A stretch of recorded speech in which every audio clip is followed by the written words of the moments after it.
Luca, it's such a pleasure to welcome you in my hometown in Cologne, and you presented... How is called someone from Cologne? Colonial? No. You want to hear the German word? Yes, of course. There are two different ways you can say. It's just like the Cologne own language. It would be a Kölsche Jung. Okay. And if you would just call it in the normal German way, it would just be Kölner.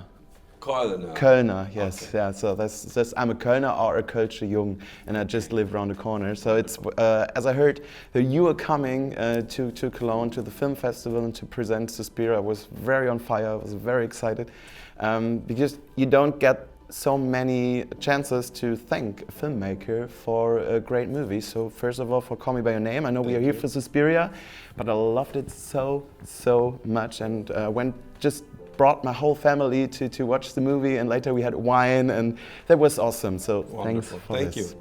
And yesterday you just told us that you shooted Call Me By Your Name and Suspiria in the same year, and I think two movies which couldn't be more different just in the first view. So can you describe the creative process and your own process to do two movies so different in the same year? Well, I think it's nothing particularly special or exotic or mysterious. When you make a movie, if you see at the end result, you may feel like overwhelmed by it. Like, how do you tackle like 2.5 hours movie that has all these elements to it? The real thing is that every day is a day in which you advance of a little bit, you know, like every day you have some tasks.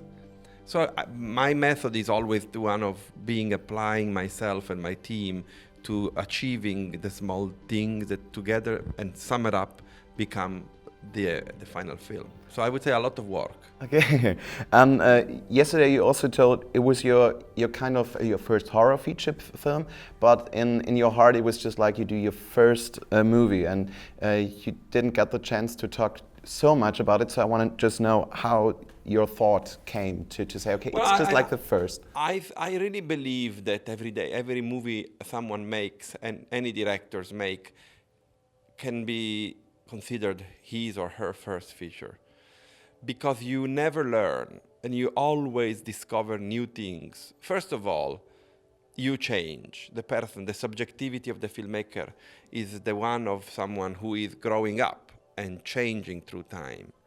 So you'll discover in the first place things that you don't know about yourself in relationship with the actual making of a movie. But also, every movie poses different challenges, whether those are technical challenges or narrative challenges. I really believe that the only way in which you can approach making a movie is by being completely open and really naive in the approach, and discovering the progress of the process, how to do it. Even if some of the experience you had in the past can be of help, but not so much. Because Suspiria is a horror movie, and because I always wanted to make horror films, I almost felt that the only way in which I could start making films was to do horror movies, and I felt I was betraying my youthful desires by not doing them. I feel like with Suspiria, because of the very strong link with my upbringing and my desire for horror films, I'm really playing on a virgin territory, where I am virgin, the material is virgin, and we try to, let's say, come to age together, me and the movie. And your version is very different to the 70s version, so it's very good that it's very different, because if it would be the same, we would not need it. But it's different city, 1 hour longer, more than one witch, and only female actors, just to name a few of the very obvious difference. So which aspect are for you in the movie the most important changes, where you just said, okay, I discovered myself to bring this into the very new version? I really rarely think of making something in my life in a sort of antagonizing way. Mm-hmm. Like I'm never like in the position of someone who says, I'm gonna do this against that. I do things that I feel like doing. I have the privilege of doing something that is a job, but at the same time, it is something that I do because I love to do it. So it's not that I wanted to do Suspiria after the Dario Argento Suspiria in a sense of opposition to Dario's film. It's more about, in the conversations I had with my great writer Dave Kajanek, the wonderful cast, my editor, my producers, it's just that we really were looking for our film, but just in a sense of intimate interior quest for our film.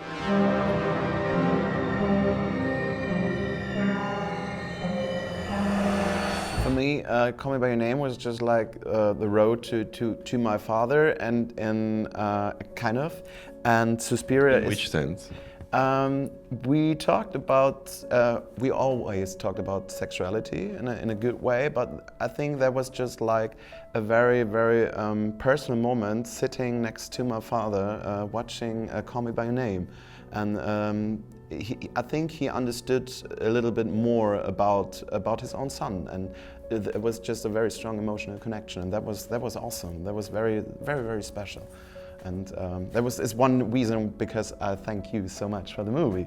And so that was just like the road to my own father, or the kind of feeling that the movie is just a little bit about fatherhood also, not just about love, for me personal. And Suspiria is a very special way to talk about the mother. So it's just coincidence, same year, one movie, a little bit about the father, a little bit about mother, or is it just like, it just happened? Well, as always in life, it just happened.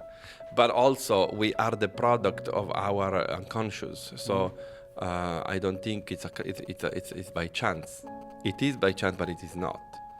I think that Suspiria, Call Me By Your Name presents a father who becomes a mother.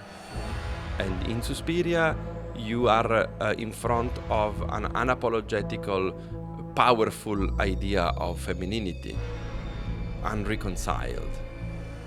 And you just talk about conscious, something you have very unconscious, something it's very unconscious, things in life, some are conscious. So how in filmmaking, some things you have to decide very strictly with your mind, and some I think you're gonna just do by heart, it just comes out. So in which ways of work you think you are a man who works with just your mind, because you say, okay, I have to do it that way because of, and in which ways you say, okay, well, there is a difference between the part of my work that has to deal with the, let's say, planning and organization. And when you have to deal with a machine, an engine, a locomotive that needs to go on, you have to be very, very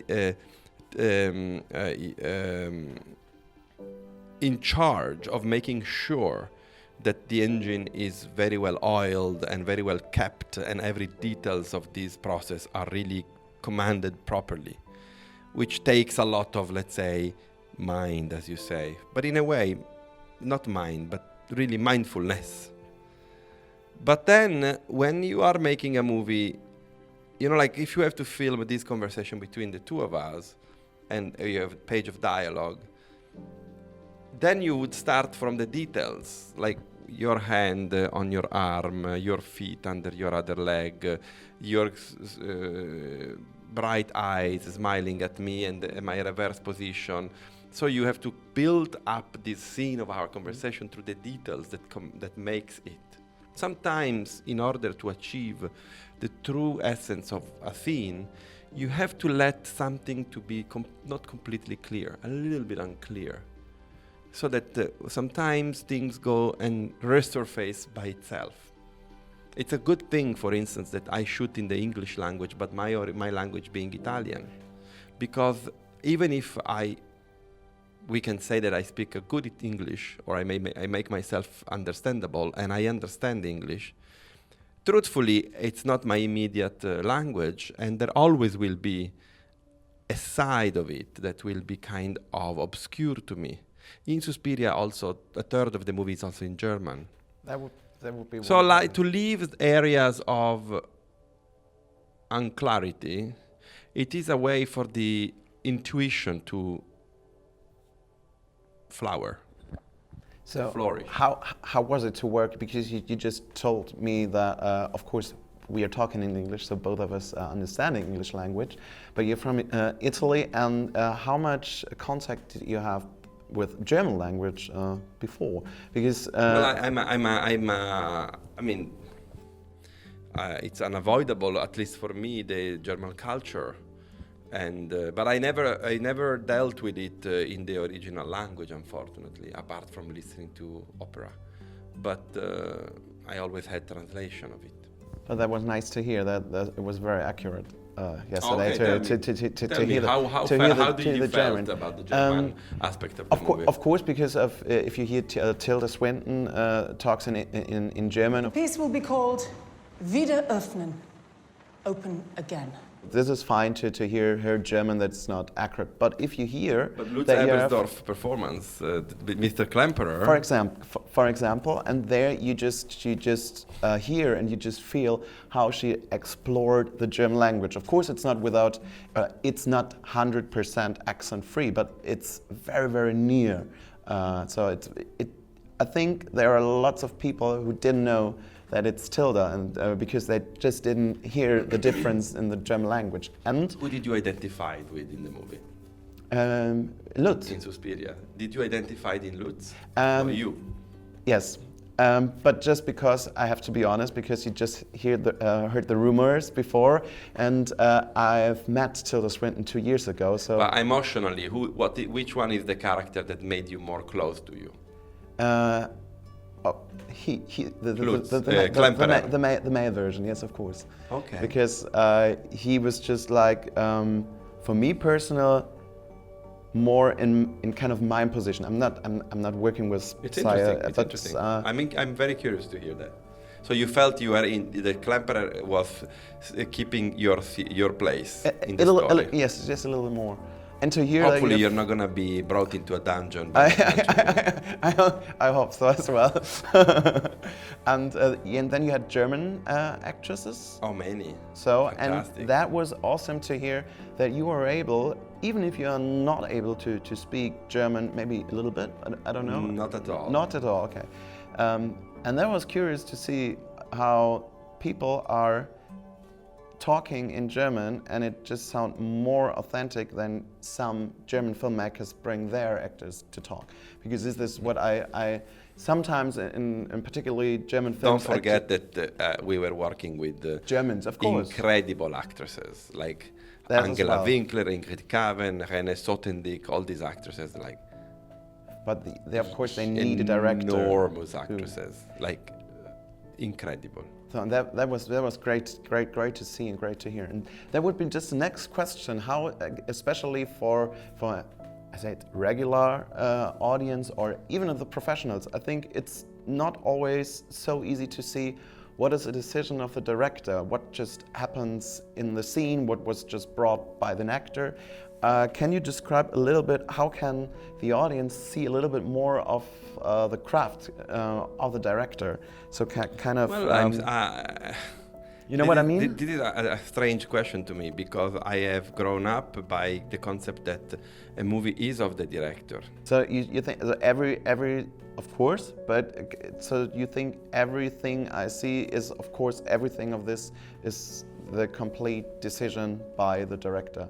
Well, this is a naive question, and I say that in an amicable way because I feel I like you, but it's very naive. The process of making a movie, particularly the movie in which you have the control of the director and the movie is not the outcome of a studio, for instance, it is something that goes through every aspect of it goes through the decisions of a filmmaker. And the decisions of the filmmaker are the, let's say, in the good case, the capacity of the filmmaker to let people who are making the movie with him or her to contribute very strongly to the process. You know, like the idea that a director is a sort of dictator is a very stupid idea. I think the director is more a rabdomant. He has a stick, she has a stick, and looks for the water, and then finds the water someplace. We do that. We're like psychoanalysts. We let people get out what the best of them or the worst, so that then this can be transcribed into moving images. Okay. But my movies are the true absolute outcome of a dual movement, a movement that comes from myself to outside and from outside to myself. Yesterday you told us on stage, and about this I'm very, very curious, because you said that you prefer cooking in comparison of filmmaking. And it's not just because you don't like to do films, but it seems that you like to cook. So can you just describe... No, because I don't like to do films. You really not? I think making You're too good, like filming,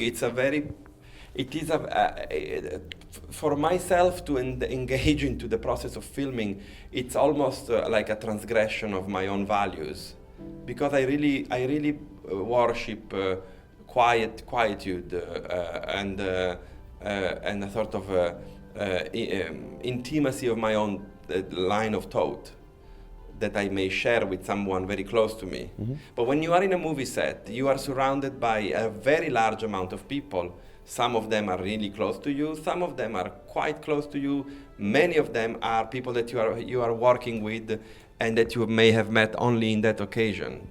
But to be at the center of the attention of all this crowd of people and to deal with time, because time, like now for you, it's something that rules the work of a film. You have to always make sure that you accomplish in the given time something that can be very, very complicated, for instance. And there's something that you can't predict. The unpredictable is always behind the corner. All this makes for a very uncomfortable position for me. So I much rather be in my own kitchen by myself elaborating a dish. I know it sounds a little bit weird, but I hope you get yourself again in very uncomfortable situations to bring more movies to us, because I really like them. Thank you so much. See you tonight. You're very kind. I see you tonight. See you tonight. It was a very, very pleasure.